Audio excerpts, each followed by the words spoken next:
కడప జిల్లాలో ఇంటర్ విద్యార్థిని వైష్ణవి హత్య కేసు సస్పెన్స్ గా మారింది. వైష్ణవి మృతదేహానికి పోస్ట్ మార్టం తర్వాత కుటుంబ సభ్యులకు అప్పగించారు. దీంతో వైష్ణవి స్వగ్రామంలో కుటుంబ సభ్యులు అంత్యక్రియలు నిర్వహించారు.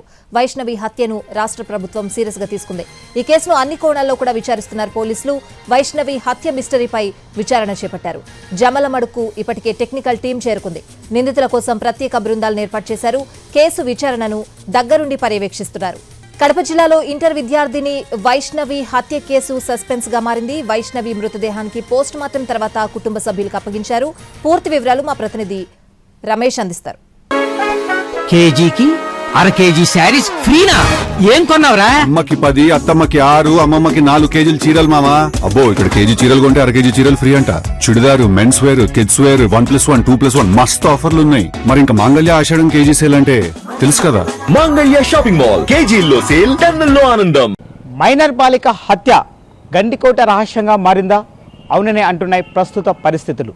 తన ప్రియుడితో కలిసి గండికోటకెళ్ళినటువంటి వైష్ణవి అయితే 10:30 గంటలకు తన ప్రియుడైనటువంటి లోకేష్ ఒంటరిగా వెళ్తున్నటువంటి దృశ్యాలు సీసీ కెమెరాలో రికార్డ్ అయితే వీళ్ళు 8:30కు లోపలికి ఎంటర్ అయితే 10:30కు తన ప్రియుడు ఒంటరిగా అదే బైక్పై రిటర్న్ వెళ్తాడు. సో ఈ 2 గంటల మధ్యలో ఏం జరిగింది అనేటువంటిది ఇక్కడ సస్పెన్షన్గా మారింది. ప్రధానంగా తీసుకున్నట్లయితే హత్య గావించబడ్డటువంటి మైనర్ బాలిక శరీరంపై ఎటువంటి రక్త గాయాలు కనిపించడం లేదు. అయితే గాయాలు లేనప్పటికీ కూడా వైష్ణవి ఎలా మృతి చెందింది అనేదే ఇక్కడ $1 మిలియన్ ప్రశ్నగా మిగిలింది. సో తనను ప్రేమిస్తున్నానంటూ వైష్ణవిని తన ప్రియుడైనటువంటి లోకేష్ బైక్పై తీసుకెళ్లి అక్కడ ఎవరికైనా అప్పగించాడా, లేక వీళ్ళపై ఏదైనా ఒక గ్యాంగ్ అటాక్ చేసిందా?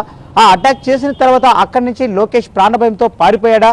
పారిపోయినటువంటి తర్వాత వైష్ణవిని అక్కడ కొందరు వ్యక్తులు ఏం చేశారు అన్నటువంటి కోణంలో పోలీసులు విచారణ అనేటువంటిది కొనసాగిస్తూ వస్తున్నారు. కానీ ప్రాథమికంగా మనకందిన సమాచారం ప్రకారం తీసుకున్నట్లయితే లోకేష్ ఇచ్చినటువంటి సమాచారం చాలా కీలకంగా మారిందని చెప్పవచ్చు. ఎందుకంటే తాను తన ప్రియురాలతో కలిసి బైక్పై అక్కడికి వెళ్ళిన తర్వాత ఆ బాలిక అన్న అయినటువంటి వ్యక్తి వాళ్ళ చిన్నాన్నకు ఫోన్ చేయడంతో ఆయన బెదిరించినటువంటి వెంటనే తాను ఆ అమ్మాయిని బస్ స్టాప్లో వదిలేసి పారిపోయినట్లు పోలీసులకు సమాచారం ఇచ్చినట్లు తెలుస్తోంది. సరే, బస్ స్టాండ్లో వదిలేసినటువంటి వైష్ణవిని ఎవరు ఆ యొక్క రహస్య ప్రదేశానికి తీసుకెళ్లారు, లేదా ఆమె ఆ ప్రదేశాన్ని చూడడానికి వెళ్ళినప్పుడు అక్కడ ఉన్నటువంటి అల్లరి మూకలు ఆమెపై ఏమైనా దాడి చేశారా అన్న కోణంలో సైతం పోలీసులు విచారణ కొనసాగిస్తున్నారు. కడప జిల్లా ఎస్పీతో పాటు కర్నూలు డీఐజీ కోయా ప్రవీణ్ జమ్మలమడుగులోనే మకాం వేసి ఈ కేసు ఇన్వెస్టిగేషన్ అటువంటిది కొనసాగిస్తూ వస్తున్నారు. సో రాత్రి 9:30 గంటలకు వైష్ణవి మృతదేహానికి పోస్ట్ మార్టం నిర్వహించినటువంటి అనంతరం వైష్ణవి మృతదేహాన్ని బంధువులకు అప్పగించారు పోలీసులు. అయితే ఈరోజు ఉదయం ఇప్పుడే వైష్ణవి యొక్క అంత్యక్రియలు అయితే పూర్తయ్యాయి. కానీ ఈ కేసులో ఎవరెవరు ఉన్నారు, ఎలా జరిగింది అన్నటువంటి కోణంలో మాత్రం పోలీసులు సమగ్ర విచారణ జరుపుతూ ఉన్నారు. ఏది ఏమైనప్పటికీ కూడా వైష్ణవి హత్య గండికోట రహస్యంగా మారిందని చెప్పవచ్చు. పోలీసులు పూర్తి వివరాలు వెల్లడిస్తే తప్ప ఈ కేసు వివరాలు వెలుగులోకి వచ్చే అవకాశం లేదు. కెమెరామెన్ చాందుతో రమేష్, NTV, కడప.